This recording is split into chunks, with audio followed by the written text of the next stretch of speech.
So the Montreal Canadiens received some pretty tragic news yesterday, and what I wanted to do was talk about the implications as to what all of this could mean, what are the adjustments that need to be done with the team, and where this puts other guys in the lineup. So we had ourselves word from Montreal yesterday. This was posted onto Twitter that forward Rafael Harvey-Pinard is gonna be out for quite some time. Take a look at this. L'attaquant Rafael Harvey-Pinard. Okay, no, we're going to translate that. It's actually at the bottom of the post here. So thank you, Montreal. Forward Rafael Harvey-Pinard underwent successful surgery on Thursday after suffering a broken leg. The recovery period for the 25-year-old winger is expected to be around 4 months. Now, the thing is, I get it, a lot of Canadiens fans are freaking out. Hey, dude, the injury bug is already biting our team, even when it's July. It's not even the regular season and the Habs are already getting major injuries. That's a huge blow for a guy that has a huge role in the bottom six of the Canadiens. And if you had seen the updates as to how this all went down, I think RHP was doing some off-season workouts, and I don't remember if it was said somewhere, but I do kind of have this idea that he was practicing with other players, like Laval Rocket people or whatever. I'm not too sure about the finer details, but he was practicing. He did get hurt there. It is some absolutely terrible luck that RHP is going to be missing out on 4 months. So if we round up, let's just say it's the beginning of August right now. You go up to September, October, November, December. Rafael Harvey-Pinard is not going to be available until around, let's say, the beginning or middle of December. And that is a pretty long time from here. Now, if you go over to this tweet made by Grant McCagg, it goes out there and pretty much summarizes where we could see the Canadiens go next. Rafael Harvey-Pinard had surgery yesterday to repair a broken leg. He is expected to be out 4 months. A tough blow for a winger who may have been in a tough opportunity to win a spot in training camp. This will open more opportunities, though, for Alex Barre-Boulet, Oliver Kapanen, Owen Beck, etc. to win a spot in training camp.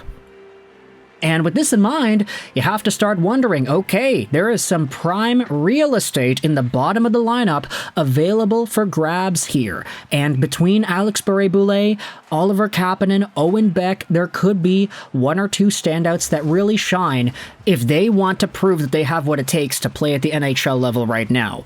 Now, when it comes to these 3 guys in particular, we could have a conversation about each of them. Before we do that, though, I wanted to reply to one of the extra thoughts in this Twitter thread.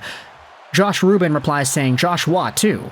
But then Grant McCagg says, with Ylonen gone and RHP hurt, Josh Watt is a lock in my opinion.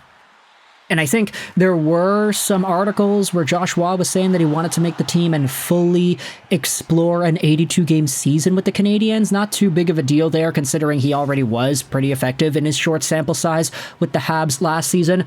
Wah is going to be on the team. I don't think anybody is going to deny that. But when it comes to the extra rounding out pieces, Rafael Harvey-Pinard wasn't really a guy with the most highly coveted spot on the roster anyway. I mean, he did have top 6 minutes a few years ago, and he did get that near 20-goal pace season, which was absolutely nuts when you think about it.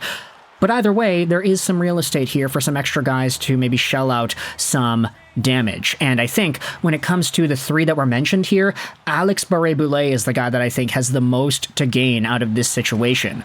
Barre-Boulet, if you had watched the video that we had made about him and his signing with the Canadiens, you would note that I'm already a big fan of him and his overall profile. He was such a beast in the AHL system for Tampa Bay, and seeing him do some damage in the NHL, I don't really think that he broke out in the ways that he could have, but there is some potential there out of a smaller, offensively potent guy who has some energy attached to him. When it comes to his NHL projectability, if the Canadiens wanted to run with him, then hey, I would totally be okay with that. Be my guest. The guy had 80-something points in the AHL a few years ago, and that kind of profile, the offensive instincts don't just go away when he goes up to higher levels of play. He was playing on Tampa Bay, for crying out loud. Like, you know how hard it is to crack the Tampa Bay forward core and have a meaningful role when you're playing behind everybody else in that team? It's just kind of clockwork there. Meanwhile, for the other two guys, Grant McCandless, Oliver Kapanen, and Owen Beck as potential challengers for that last spot. Owen Beck, I would say, is a little bit more poised than a guy like Oliver Kapanen, plus the draft stock helps him out as well. Kapanen, as a little bit more of a later bloomer and a later round pick, has a lot more of a hurdle to jump over before he's able to break into the NHL full-time, especially coming over from Europe. Oliver Kapanen was totally fine playing for Kalpa in the Finnish Liga, but I don't think that extra time in Europe would be detrimental to his overall progression here. In fact, I think it would be very helpful to just get him up to speed and hopefully bettering his offensive production because he is only 20 years old. Owen Beck is 20 as well, excuse me, but he's already had a little bit of experience in North America. He was very good in the OHL. If he starts in the AHL this upcoming season, then that's totally fine too, but ultimately I think out of the three names that Grant McCagg lists, it's Alex Barre-Boulet's spot to lose here, and if a Beck or a Kapanen wants to take it right away, they would have to show off extreme progress from their last season's worth of play up until now. So whether or not that's possible, I want you to let me know your thoughts in the comments section below. How do you feel about the Rafael Harvey-Pinard injury, and what do you think this does to the rest of the Canadiens forward core? There still are the rest of the guys to round out the bottom six. I mean, a lot of the same names are always going to be there. Josh Anderson, Brendan Gallagher, of course, you can't deny the two guys over there making so much money for the services that they provide. Pezzetta's still sticking around, even though he is complaining about the tax situation in Montreal. Jake Evans, Yoel Armia, there are some extra guys there, but with Rafael Harvey-Pinard out, if you wanted to say that there is a guaranteed spot for most of the players in the top six, plus Josh Waugh, plus the extra bottom six guys too, there really is only maybe one spot available up for grabs here with Rafael Harvey-Pinard's injury, and it's going to really depend on where these guys go in training camp to show off what they have.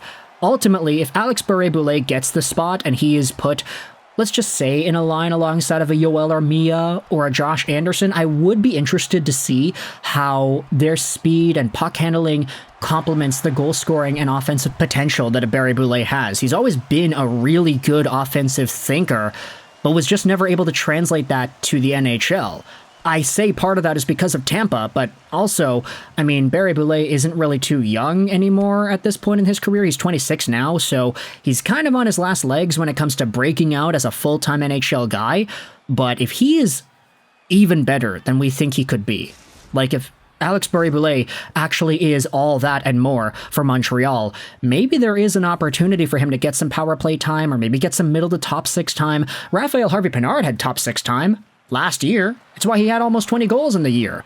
But for Barre-Boulet, I feel like this could be a really similar situation, and if everything works out well enough, where it's like, okay, Barre-Boulet is the guy, he's so good, he's scoring a goal every 3 games or whatever, if he is that good, and Rafael Harvey-Pinard comes back, then maybe it is instead a Pezzetta or a Armia that comes out of the lineup, and you have both Barre-Boulet and Rafael Harvey-Pinard. Add on Josh Waugh, and you've got a whole bunch of francophone French-named dudes taking over the Montreal Canadiens once more. Maybe that's like a really dumb thing of me to say. Like, I'm not even from Quebec. I don't really have too much of a connection to the francophone nature of Canada history, but either way, that I thought was a pretty interesting thought process to bring up.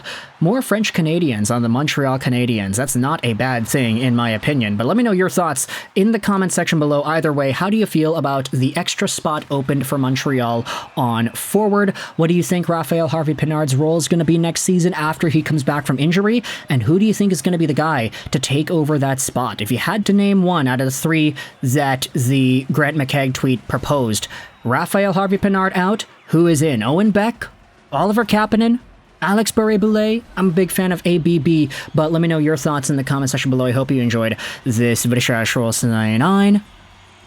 And bye.